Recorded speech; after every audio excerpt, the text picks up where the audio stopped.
เปิดไฟไหนสวัสดีทุกคนยินดีต้อนรับคนเข้าสู่ช่องของติ๊กซอนน้องสานเด้อมื้อนี้ทุกคนเป็นมือ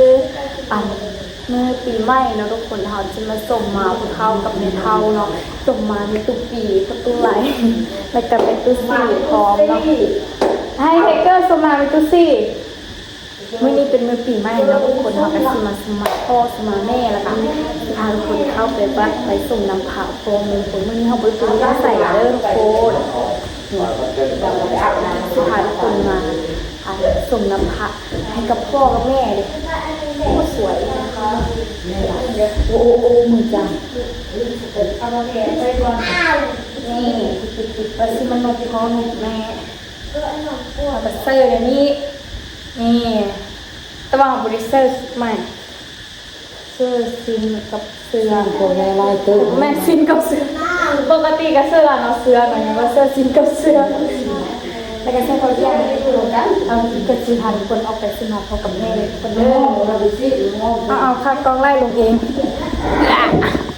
ปีนี้ไอ้บิ๊กมาบ้านพี่ไก่นี่มีแต่กุ๊กกิ๊กกับบอดี้สมาแม่กับพ่อปีนี้ไอ้บิ๊กกับมาเด้อไอ้บิ๊กเอา4,000 ละนี่ไปที่พักคนเลยตรงนี้อย่างผู้กองสามเตือสามโล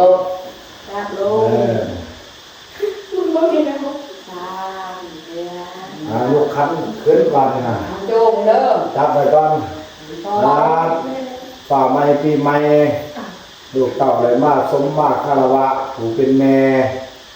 ให้แม่ดูดีนี่แห้งเป็นโฮมโพโฮมไส้ให้ลูกให้ร้านกำไรเบี้ยนได้ที่ลูกไปบอกนั่นแม่ถามบุรีเป็นว่าจาคำบอกคำว่าขอโทษขออภัยให้แม่ยุกโทษยุกอาวุธสิกรรมใหม่บ่อยลูกเป็นบาปเป็นกรรมฝ่าไม้ปีใหม่ให้แม่อยู่ดีนี่แห้งเด้อเอา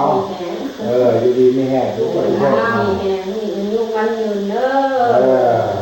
สาธุยกเบ็ดยกการยกบาปยกกรรมให้ลูกบัดให้เป็นบาปเป็นกรรมฝ่าไม้ปีใหม่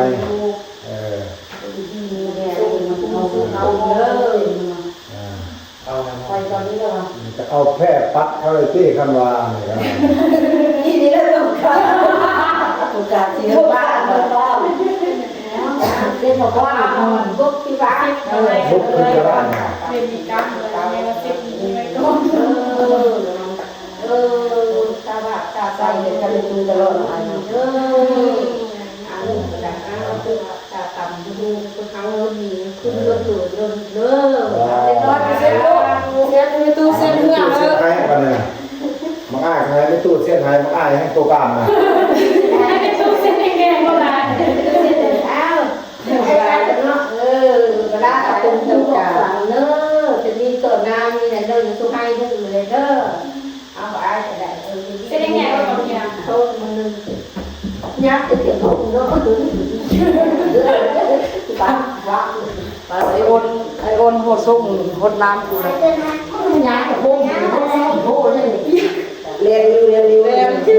วออกดูกันคนคือประตูนี่ไอ้เนาะคือรักแม่เป็นคนไปเขาว่ารู้ว่านี่หัวสวรรค์มันเจ็บเป็นคนระบายงานมีน้อยบ้านมีเลยมีเลยสักทีเป็นมีน้อยทางนี้เอาเลยเอาพวกนี้มาเลยนะแล้วจุนี่มาบ้านเอาตัวคันไปก่อนไปในห้องจะวุ่นในห้องจะวุ่นเงินเราให้เอาไปให้เอาไปเอาเลยเอาไปติดอะไรโบไปกันมาซุ่มมาก็ให้มันคุณไป หน้าก่อนลูกแกวะให้เอาเงินให้เขาไว้ให้จะเป็นอีกตัวนะคุณต้องทำสวยนะส่งขึ้นเขาสมุนโดมมาไหมบิ๊กจะมานี่กินดอกไม้มาหน่อยพี่อันนี้จะสิมาแล้วก็อีกคนหนึ่งย่าเลยเนาะกินข้าวแม่เอ็มพีนี่กินข้าวมันไล่ต้นแล้วเราไปซื้อนะอันนี้เรียกไหนดูเพี้ยนบอกว่าแต่ว่าเอาไปตัวเป็นพวกแก่เสียมันหมดไม่รู้คุณเจอตั้งแต่สมัย าไปในห้องหรอกนั่งแม่เข้าไปไว้ในห้องจะพูดน้อยเดี๋ยวพี่ชิร้อยเดียวเลย เอามาเว้ามาเนี่ย พี่ไปเอาทำไมจะมีพ่อไว้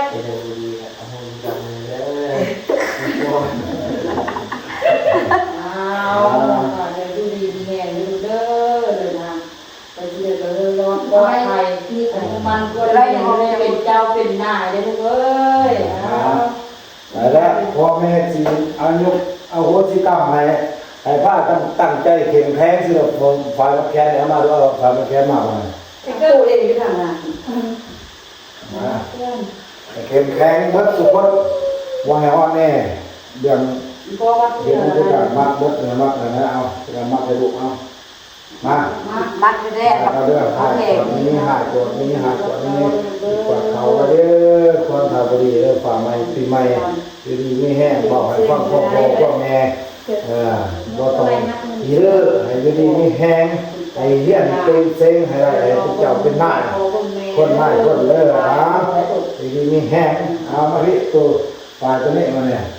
มาดู ว่าสีเดียว จ้าเราทีเดียวเราพี่จืดซะเลยเนาะ หายกว่านี้หายกว่านี้ดีกว่าเขาดีกว่าเขามาเด้อคนขับเด้อไม่ปีใหม่ดีไม่แห้งเป็นคนปู่ของพ่อของแม่ต้องควบพ่อควบแม่เด้ออย่าขี้ดื้อเฮี้ยนให้ได้อะไรเฮี้ยนให้ได้เซ็งให้เก่งให้ผู้เก่าเป็นหน้าเอาดีไม่แห้งเอาแม่มัดอะไรก็ได้มัดแม่มัดเพื่อนหน่อย ก็ต้องเราต้องพ่อพี่กันตลอดเพราะต้องมาฟัง ไอ้เกิร์มันนี่เลยไอ้เกิร์ได้ฟังแค่งานเราคนเนาะขัดแค่ว่าเราต้องมีได้ไปนั่งไม่เสียเดียว เจ้าเป็นนายได้เลยก็ได้ มาเอาเรื่องอะไรมาเอาน่ะคิดมันมักเทียงพอตลอดเอาพี่มา เหมือนเสีย เอาเรื่องอะไรสิ บ้าน กดนี้กดนี้ดีกดเขาดีกดเขามาเยอะคนอีกทีไหนมันฟังพ่อพ่อแม่เทียงพอเทียงแม่มีแก่ขมรรกเทียงพอเทียงแม่เลี้ยงกับอะไรเป็นเก่าเป็นหน้ากับอะไรเทียงพอเทียงแม่ฟังพ่อแม่เอาดีไม่แห้งบางนะพ่อแม่มีตัวอะไรก็ได้ไปไม่แห้งโหดเพราะว่าเขาดีมาโอ้มันมัดเลยมาอันนี้มันเนี่ยมันเราผ่านมาแค่ด้วยวะมาเลย บุกโกไปแล้วแกนโบราณนะ ไปไม่ได้ห้องเรียนเลย กดนี้ห่างกดนี้ดีกดเขาเยอะคนนี้ดีมาอยู่อะไรอยู่ใส่มันก็แม่ให้เยี่ยมให้อะไรเส้นให้เก่งให้เจ้าคนมาคนเทวราชพ่อ แม่มึงเลี้ยวเลยไป รักษาดีไม่แห้ง ก็เลยมาให้แม่ที่ห้องแก้ม มัน มา ตายก็เลยวะมันป่วยฝาดแล้วมั้ง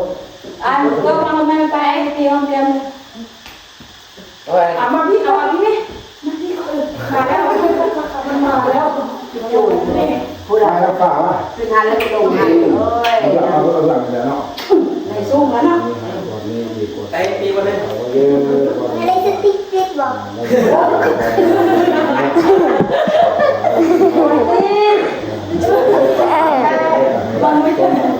ยัดสติ๊กติ๊ก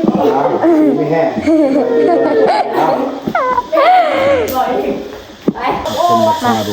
พอลูกค้าพ่อโทรมา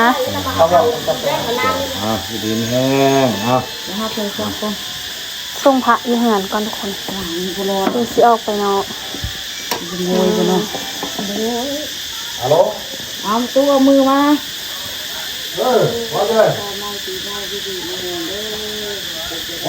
ว่าข้างอะไรจะว่าข้างนี่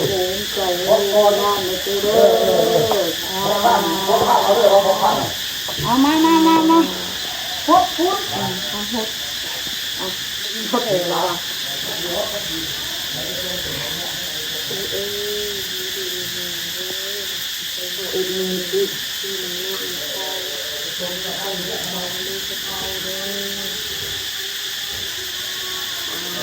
จะว่าไปหาวิธีการทำบอก ใช่บิ๊ก เอาเข้ามาฮดลูกฮดมือในตู้ลูก พอก่อนดูนี่แล้วพอก่อนมันเหนียวมันเหนียวอย่างเลยเบิร์ดเลยโมมี่จะปอดโมมี่จะแข็งเลย ก็คือกับลูกคือข้างนอกตาคือความเบา แม่จับกล้องให้ลุงแน่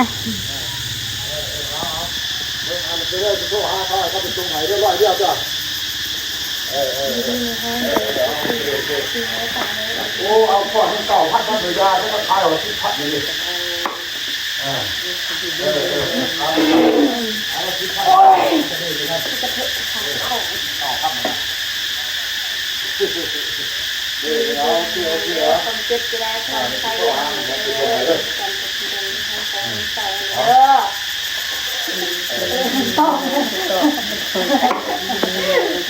ไล่ทำปูโฮมใส่ให้ลูกให้เต้าเด้อ เอามาหดทุกคนเลยว่าลูกนะ ตายดู ฮะ ยังไง ไปรู้อ่ะ เอา ยินดีที่แห้งในสู่เราฝ่าไม้ปีใหม่ เอ้ยพ่อยังไม่ได้หมดเหรอ ให้อายุมันเงินตลอดปีตลอดไปยินดีไม่แห้งยินดีไม่แห้งบ้างนะไปทุกคนเขาซุมมาบ่เท่าแล้วเขาสิพาทุกคนเข้าไปซุมมาอยู่วัดเข้าไปส่งพระอยู่วัดเด้อทุกคนเด้อในปอมย่างกายมาสิส่งน้ำพระเมตุซี่อีกอยู่นี่ซื่อๆเฮาย่างกายมานี่เห็นเพิ่นส่งน้ำในตู้นี่ล่ะมาส่งกระเทานี่จ้ะงามนี้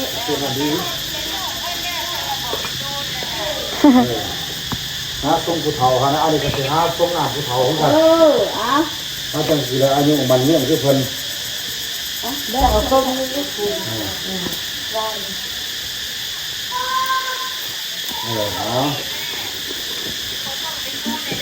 อันตู้ขอส่งน้ำเด้อปีใหม่ฟ้าใหม่มาตัวอยู่ดีมีแห่งเด้อปีใหม่ฟ้าใหม่ผมเก็บจะได้ผมใครยังมีจะเป็นห้องโพห้องใส่ให้ลูกให้หลานเด้อตูเด้ออายุวันโนสุขังพลังอยู่เท้าอยู่แก่เป็นห้องโพห้องใส่ได้เฮากับอยู่เท้าอยู่แก่คือเจ้านี่เด้อแต่นี่แบบห้องโพห้องใส่มันกันทั้งแล้วโอ้หายาก เด็ก2คนเลยนางนกมาเนี่ย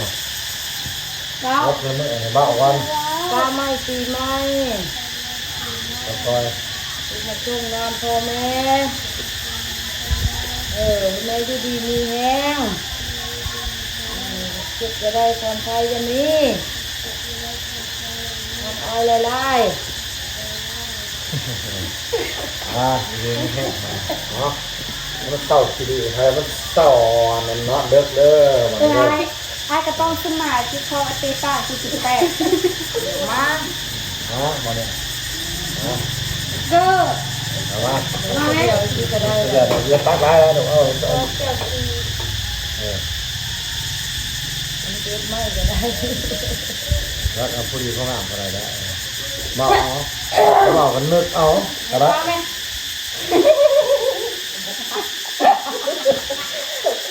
ข้าวก็หมดเลย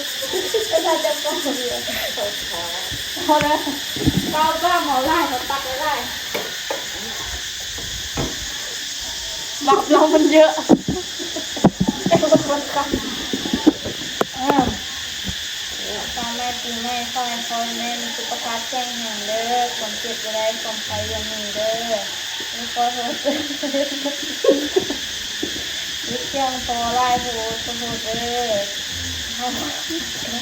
ให้ลูกพ่อเด้อให้พ่อแม่แข็งแรงอยู่กับลูกไปดำเนินเด้อฮักพ่อฮักแม่เด้อตะเคียนความซื่อกันนะลูกเด้อ เอาไอ้แล้วนักฟ้าวันนี้เรื่องยุบิเข้าข้างบ้าน ได้กินน้ำเหลืองปวดท้องตีนะมาให้ลูกหน่อย ไปส่งก็ เอาไปช่วยน้องจังเลย แล้วเหรอดิ แล้วมาแล้วมาโอ้อาไปยังต้องมันซ้ำดูกระดาน โจงโจงแค่ไอ้ที่มันจะได้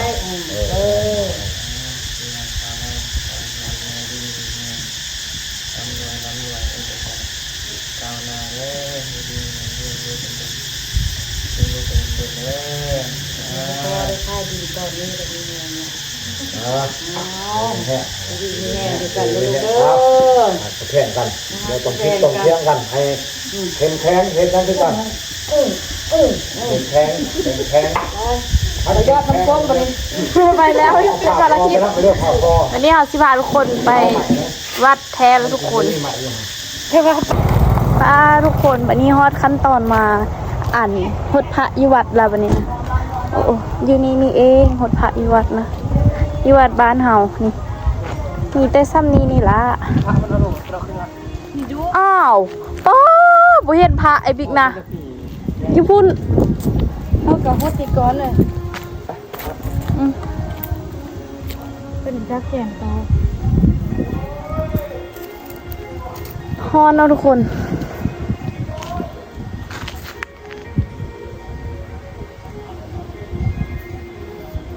นี่เขาก็มาส่งน้ำพระไทยโฮมบอยฟ้าโทรศัพท์มาไว้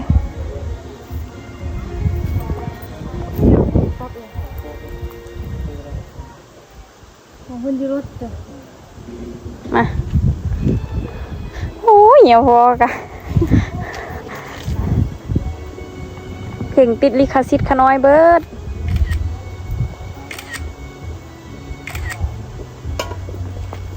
ไฟฟ้าบุคคลว่ะอ้าว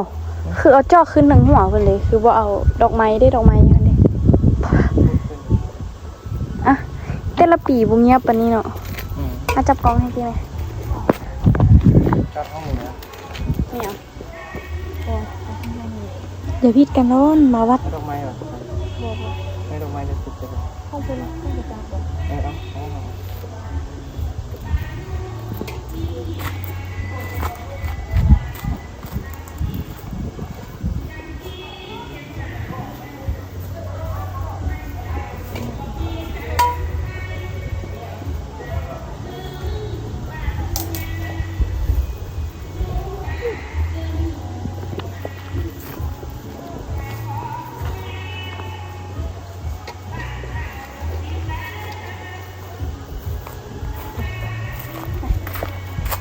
คนน้ำใหญ่เขาง่ายเขา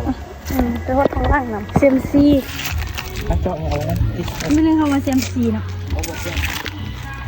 ยี่พ่อผู้หมายเฮ็ดระบบใหญ่จะเชื่อไอ้น้องงานเนาะ ตีมันพองมาให้เนี่ย มาทุกคนเขาซีขึ้นมาหดพระอยู่ถึงอย่างเอาเน็บเสียวเอากระบุมีทุ่ง เดี๋ยวผมไม่รู้ บรูดวะ เป็นอย่างผมไม่ขอเลย เขาถึงหายันตีนี่โอ้ในวัดงามนี่ทุกคน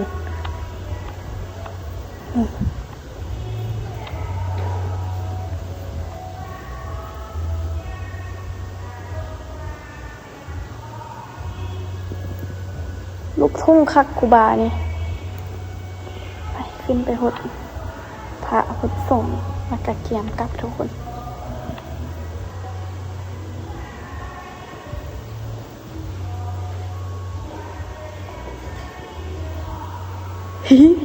พี่หลอกออกกระแทกหิวเขาละไปแล้วละเอาโบหดไก่เขาหดทางนาละผู้หญิงเพื่อนบอกให้ขึ้นไปลืมบอก ว่าเป็นไปแล้วครับ แล้วเนาะนาจนเบื่อเลย ไปนี่ทุกคนมื้อนี้กุ๊กกี้พาทุกคนไปหดสมมาพ่อแม่ละกะพาทุกคนมาหดน้ำพระนำนี่แล้วแต่ว่าพี่เพื่อนสิไปต่อทุกคนกิกจะกลับแล้วเพราะว่าฮ้อนแห้งเนาะ